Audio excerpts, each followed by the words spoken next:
Hello बच्चों, let's read this question and the question says that if y is equal to sine inverse 2x plus tan inverse 3x plus cos inverse 2x plus cot inverse 3x, then now let's see the options. Option A, y dash 0 is equal to 0. Option B, y5 is equal to y6. Option C, y2 is equal to y4. And option D, y5 इस 0 is equal to 1। तो आइए अब इस question को यहाँ पर हम solve कर लेते हैं। इस क्वेश्चन में हमसे कहा गया है कि हमारे पास y हमें गिवन है और हमें बताना है कि हमारे पास ये जो ऑप्शन है इनमें से कौन सा ऑप्शन करेक्ट होगा।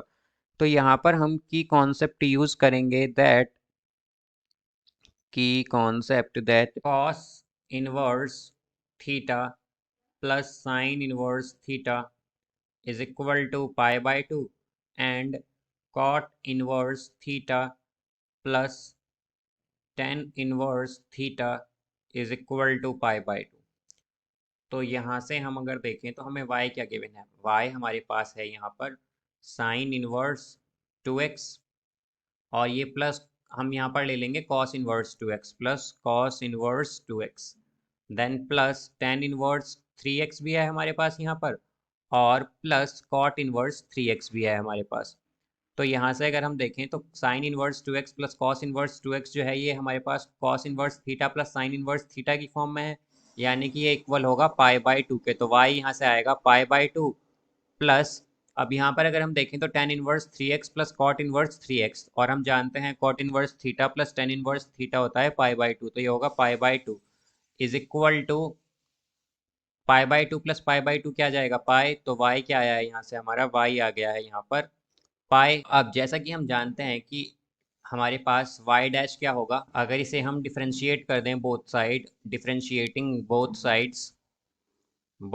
Sides with respect to x, तो यहाँ से ये आएगा y dash is equal to pi का डिफरेंशिएशन क्या हो जाएगा 0।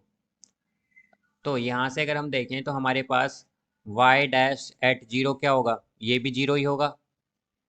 अब यहाँ पर अगर हम देखें तो हमारे पास y का जो सेकंड डेरिवेटिव होगा वो क्या होगा y2, यानी कि y2 क्या है यहाँ पर second derivative of y।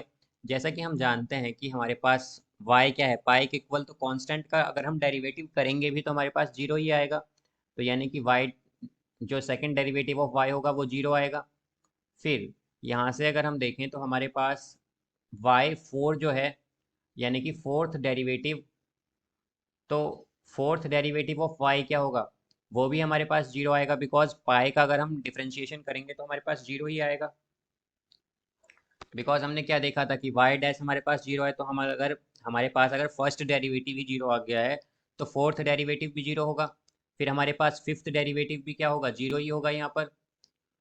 Fifth derivative of y भी क्या होगा 0, सिक्स्थ डेरिवेटिव ऑफ y भी क्या होगा 0। एंड अगर हम यहाँ से फिफ्थ डेरिवेटिव ऑफ y देखें यानी कि y5 एट 0 देखें तो ये भी क्या आएगा 0 ही आएगा। तो यहाँ से अगर अब हम ऑप्शंस चेक करें तो ऑप्शन ए क्या है, ऑप्शन ए है that y dash at 0 is equal to 0। तो अगर हम चेक करते हैं तो हमारे पास y डैश एट 0 क्या आया है 0 ही आया है, यानी कि ऑप्शन ए क्या हो जाता है करेक्ट। अब ऑप्शन बी चेक करते हैं। ऑप्शन बी है हमारे पास y5 is equal to y6। तो y5 यानी कि fifth derivative of y is equal to sixth derivative of y। तो फिफ्थ डेरिवेटिव ऑफ y क्या है हमारा 0 और सिक्स्थ डेरिवेटिव ऑफ y क्या है 0, तो यानी कि 0 इक्वल होगा 0 के, करेक्ट है बिल्कुल। तो यानी कि ये ऑप्शन भी करेक्ट। अब सी अगर हम चेक करें तो सी में हमसे कहा गया है कि हमारे पास y2 is equal to y4, यानी कि second derivative of y is equal to fourth derivative of y। तो अगर हम सेकंड डेरिवेटिव ऑफ y देखें तो 0 और फोर्थ डेरिवेटिव ऑफ y देखें तो वो भी क्या है 0, यानी कि ये भी करेक्ट है।